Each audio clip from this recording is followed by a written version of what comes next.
हमारे खुदावंद यीशु की अंजील मुकद्दस मत्ती के मुताबिक उसका 13वां बाब 18 से 23 आयत तक। एक दिन यीशु ने अपने शागिर्दों से कहा, तुम बोने वाले की तमसील का बयान सुनो। जब कोई बादशाही का कलाम सुनता है और समझता नहीं तो शरीर आता और जो कुछ उसके दिल में बोया गया था ले जाता है। ये वो है जो राह के किनारे बोया गया था। जो पथरीली जमीन में बोया गया वो है जो कलाम सुनता और फेल फूल खुशी से कबूल कर लेता है, लेकिन अपने अंदर जड़ नहीं रखता बल्कि आरसी है। और जब कलाम के सबब से मुसीबत या जुल्म बर्पा होता है तो वो फेल फूल ठोकर खाता है। और जो खारदार झाड़ियों में बोया गया ये वो है जो कलाम को सुनता पर दुनिया का फिक्र और दौलत का फरेब कलाम को दबा देते हैं और वो बेफल रह जाता है। लेकिन जो अच्छी ज़मीन में बोया गया ये वो है जो कलाम को सुनता और समझता है और फल भी लाता है। कोई 100 गुना फल देता है, कोई 60 गुना, कोई 30 गुना। पाक कलाम के पढ़े और सुने जाने पर खुदावंद की बरकत हो, खुदा का शुक्र हो। अजीज दोस्तों, यीशु के शागिर्द दिल से यीशु मसीह की बातों की कदर करते थे, इसलिए यीशु ने उनसे कहा कि तुम्हें आसमान की बादशाहत के मुकद्दस राजों को समझने की सलाहियत दी गई है, लेकिन इन लोगों को ये सलाहियत नहीं दी गई।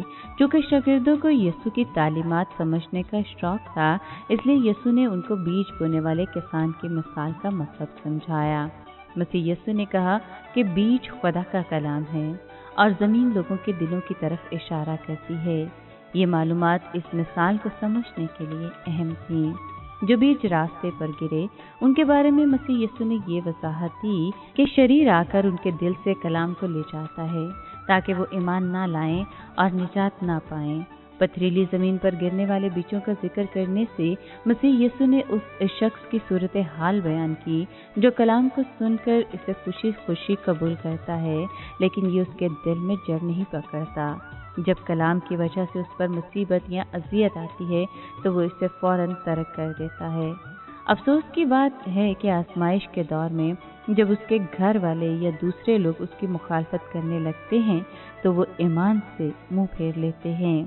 अजीज दोस्तों, कुछ बीज कांटेदार झाड़ियों में गिरे। मसीह यीशु ने कहा कि ये उस शख्स की सूरत हाल है जो कलाम को सुनता और कबूल तो करता है, लेकिन इस दुनिया की फिक्रें और दौलत की धोखाबाज कशिश कलाम को दबा देती है, इसलिए वो फल नहीं लाता।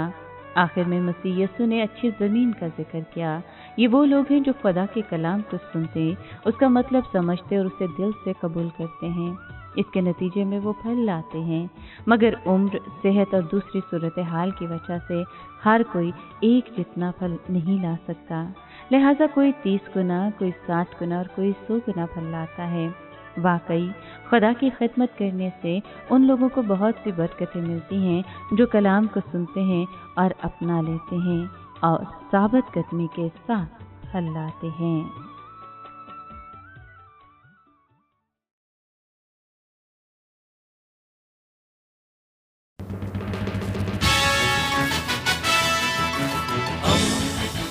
दोस्ती का पैगंबर, रेडियो वेरितास एशिया।